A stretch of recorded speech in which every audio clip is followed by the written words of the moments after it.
There is a main reason why you are struggling to move on, and I'll explain you why in a second. I see people every day struggling to move on after a difficult relationship, and they still think about their ex, they still think and regret their breakup. They know sometimes that that person was toxic for them, they may be narcissistic or they were abusive, but still it's very hard for them to let go. It's very hard for them to move on.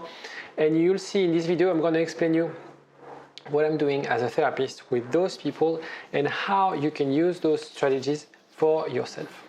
igetmyexback.com. Everyone deserves a second chance. So I'm going to explain very briefly anxiety and the link between anxiety and that feeling that you might be having right now, which is very close to anxiety, and sometimes you feel very anxious after a breakup. So I'm an anxiety UK approved therapist, first of all, and there's, as I said, similarities between the work I do with my clients or the people I help through this charity, and with my clients that I help going through breakups. And it's regardless whether you have GAD, which is a general anxiety disorder, or not. We are all a bit anxious, right? What is anxiety? It's the manifestation of a fear, right? And we are all anxious at some point. And in a way, an anxiety or this feeling of anxiety can be helpful. This stress, for example, when you're preparing for an exam, when you're a student, is actually healthy for you. The problem is that it becomes a condition. The problem is when everything around you makes you feel stressed, makes you feel anxious, you're anticipating things, you're seeing the worst case scenario all the time. And when you do that like a broken record, right? The problem as well is that not only it will affect your thinking process, but it could have very severe physical and mental consequences. You might be feeling restless. You might be having strong problem of concentration, problem with sleeping, dizziness, heart palpitation. And that's probably what you feel right now after a breakup. And that's why so many people reach out to me, because they just want to get rid of those feelings, rid of those sleepless nights, rid of those awful weekends where they are constantly thinking about their ex, having heart palpitation, being restless. So that's what we're going to cover today in this video. I'm going to try to speak slowly because I know some people struggling and I speak fast. So a quick word about your brain. As you know, I do a lot of research on neuroscience and how our brain works, because it helps understand and detach yourself from how your brain works and understand your behavior in a way. So fears are created in the subconscious part of our brain. In neuroscience, you call it the system 1. The system 1 is a magnific piece of hardware, but it has three major problems when it comes to treating anxiety. It's an automatic process. So system 1 is anything that you master, anything that you do without thinking. Digesting, breathing, driving a car, speaking in English, speaking in French for me, all those kind of things that are automatic. It's actually the reason we operate most of our action like this is because it's more efficient, right? We don't have to use a lot of energy to process those information or make those actions, right? It's very powerful. That's the second thing. It's a massive advantage. It's very powerful. If you compare the system 1 with the system 2, the system 1 is about million bits in terms of power, whereas like system 2 is few thousand bits. So they can't compare. It's like hundreds or thousands of times more powerful. And the third one, which is the most important one and the reason so many people are struggling with anxiety, is that we have a limited knowledge about how to control it. And in this video, I'm going to attempt to help you understand and control this, because all those automatic processes that are extremely powerful are working against you. And my job as a therapist is to help you regain control of those processes in your head. And your job as a person who wants to heal, who wants to move on, is to also control the things. So I'm going to give you some tools and some tips. You'll see what I mean by that. You have to understand that also the reason we feel anxious is because we hate uncertainty. We have different we deal with uncertainty in the different ways, but we hate fundamentally uncertainty. Our brain, we scan the world for potential threats. Okay, obviously the threats that are in today's world are different than the ones we had 20, 30, 50,000 years ago, but our brain is more or less the same. And so not knowing what may happen can create a strong distress in our head. We want to be sure, we want to know what's going on out there. And that's the problem why a lot of people went through depression or are suffering severe anxiety right now. It's not so much because they are scared of being ill, it's because of the uncertainty. The uncertainty of, will there be a lockdown? How long is it going to be? Will I keep my job? Will I lose my job? Will I lose all my savings? What's going to happen in 6 months? Will we have another variant? So it's more about this uncertainty of things, because now it's kind of a weird situation where obviously we see tons of scientists online and they tell us we don't know. And it's hard for us to understand, like, you're a scientist, you should know. Is it lethal? Is it dangerous? Should we wear a mask? Should we get a vaccine? And they tell us we don't know. And it is this we don't know that creates a lot of anxiety, a lot of stress amongst people. Now, if you're not sure about your future, that's a problem right now. There are so many questions unanswered. So I'm going to link back to breakup. I'm not going to talk about COVID or lockdown. But anyway, I'm pretty sure you have these questions in your head. Will we get back together? Am I doing something wrong? Will I ever meet someone? Is it too late to date? And you are creating scenarios in your head to answer those questions, right? But the problem you have is that when you create the scenarios, obviously they are the worst case scenario. And don't blame yourself for doing that. We are all guilty of that. Our brain is hardwired to prepare for the worst.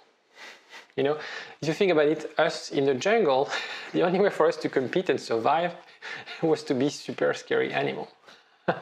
Scared of anything. Otherwise, we wouldn't survive in the jungle. And so we see threats, we see a danger anywhere. And that's what we do. That's what your brain is doing right now. And so your mind as well is now, sound like a broken record. We tend to believe that because these thoughts, there's a typo, are coming from my brain, they are accurate. It's very important. You have to remember this. Disregard my typo, because your thought is coming from you. I think it's correct. You have to really detach yourself from your thoughts. Your brain can be wrong. Your brain can be your worst enemy. And it's something I'm pretty sure is going to change the way you see things, and hopefully by the end of the video you'll have another perspective on what's going on in your head. And I'd love to see your comment, but it's very important for you to understand this. Your brain can be wrong. And your job right now is to stop listening to what it says. Your job is to challenge those thoughts. And when you learn to do that, you'll feel immediately less anxious. When you master this skill, when you become a journalist of your thoughts, when you are fact-checking your thoughts, this is how you can master your anxiety. This is how you can bring positivity. This is how you can rationalize your thoughts. You have to do that work of filtering information, and we never do that. We never pay attention to our thoughts. We never spend the time to pause and reflect. It's really weird. So we need to make the difference. You need to make the difference between What is a judgment?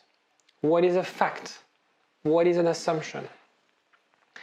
And build that awareness about what you can and what you can't control. It's essential. Because again, if you think about it and if you reflect about your thoughts, and we're going to look at an exercise right after, probably you're thinking about things that you can't control. And that is creating this loop, this broken record, these stories that you have in your head, these unanswered questions that actually are preventing you from moving on, that are actually preventing you from moving forward. So it's very important for you to make that job. Be a journalist. Hunt for the fake news. I'll give you some examples. I'll never be able to date again. Okay, now we're going to challenge that thought. Is it a fact? What is it? Is it a judgment? Have you tried to date? Yes, no. Have you had dates before meeting your ex? Yes, no. So if yes, I guess you're able to date people, you're able to seduce people, you're able to be in a relationship with someone. Your ex was the only relationship you had. Do you know anyone of your age dating? Because sometimes people say like, I'm too old to date, I'm too fat to date, I don't make enough money to date. Okay. About your friends, how many of them are dating? And so very frequently, and it's the common case with anxious people, they are very pessimistic and very hard on themselves. Right? So it's really hard, not about faking or pretending that you're someone you're not, but have an objective view. And that's what I do with my clients, because I don't know them. But when they relate those stories, I can project them a true version of themselves. Sorry. Another example. I'm not made for love. Typical one. Was your ex happy with you at some stage in the relationship? You're not made for love. Okay. Your ex broke up with you. Obviously, something didn't work. But before the breakup, 6 first months, 3 first years, how was it? Was he in love with you? Was he like manipulating you? Was he pretending to be in love with you? And so you're watching videos. Another thing, you're watching videos to learn. So you clearly want to improve. So don't say that. Don't say I'm not made for love. You're actually working really hard at being good at love, if it's a skill, right? Another way to say it is you're learning, you're trying to grow to be more secure, to build a successful relationship going forward, whether it's with your ex or with someone else. I'll give you one technique. It's a counseling technique, or it's the 7 why. And you see, it's so powerful that actually I don't think I've done 7, maybe I've done 6, which is enough. I'm not made for love. Okay, why? Because each time I date someone, he leaves me. Why? Because they think I'm too clingy. Okay, but why? Because I can't be alone. I need to be able to speak with them every day. Okay, but why? Because I'm scared they'll leave me. Okay, why? Because I feel insecure when I'm in a relationship. I feel if my partner is without me, he'll forget me or cheat on me. Why? Well, this is what happened with my mom. My father left for a younger woman. And so this fear of I'm not made for love, this idea, because it's an idea, is based on those unconscious thoughts, beliefs. I've used a typical example, but honestly, people who talk to me about, and I hear that very frequently, I'm not made for love. When we ask those questions, when we investigate, when we drill down, there's something about either their parents, either different relationships that made them believe that actually they're not made for love. But it's a judgment. It doesn't mean anything, you're not made for love. In a way, and I think we're guilty of that as well, we think that past relationships will dictate future relationships. It is true if you don't work on yourself. It is true if you don't acknowledge your flaws and your shortcomings. It is true if you don't seek therapy to understand those mechanisms, of course. If you continue doing the same things again and again, don't expect a different outcome. But if you're watching videos like this ones, if you're learning, taking online courses, seeing a therapist, you're actually changing those aspects of your life. And therefore, what happened in the past doesn't necessarily need to happen in the future. You have the ability to change. So what you need to know, it's really about how you can practice every day. It's a muscle, self-critical thinking. And when I say critical thinking, I'm not being harsh on yourself. It's neither being harsh or neither being too nice. So people are very arrogant, they think they're amazing people. It's neither good as well. Use self-compassion. And the image I like to say is you have to look at yourself and love yourself the way a mother loves a child.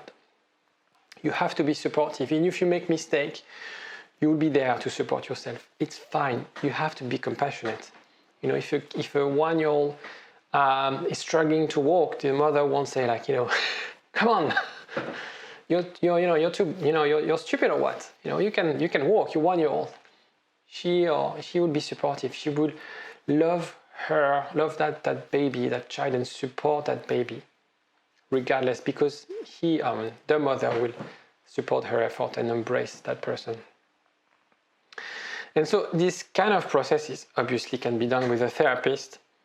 The only caveat about this thing is, by experience, having gone through therapy myself, I don't believe that self-help is really efficient for that kind of problems, because it's really about also the exchange you have with someone.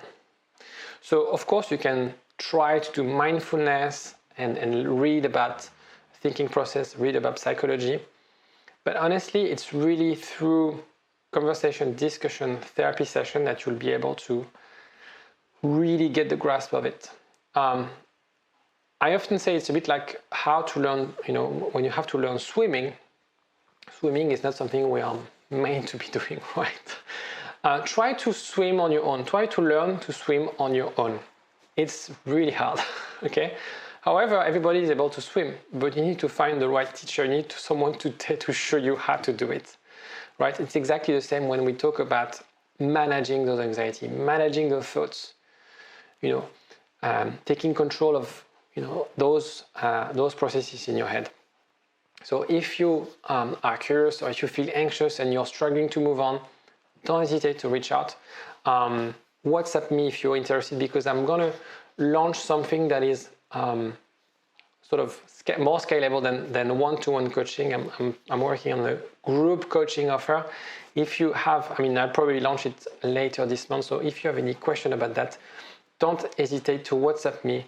If you find that this video was helpful and enough for you to feel better about this breakup, please share it on YouTube in the comment section. I'll be more than happy to see. Obviously, this video is helpful. It will help you. It will help you make one step forward and also break those thinking processes. It's really about how quickly and how fast you want to heal and you want to progress. So again, if you want to have other information about my upcoming coaching program, don't hesitate to WhatsApp me. And if you like the video, if you learned something new today, don't hesitate to click on the like button. It does help me a lot. And I will see you next time. Bye-bye. igetmyexback.com. Everyone deserves a second chance.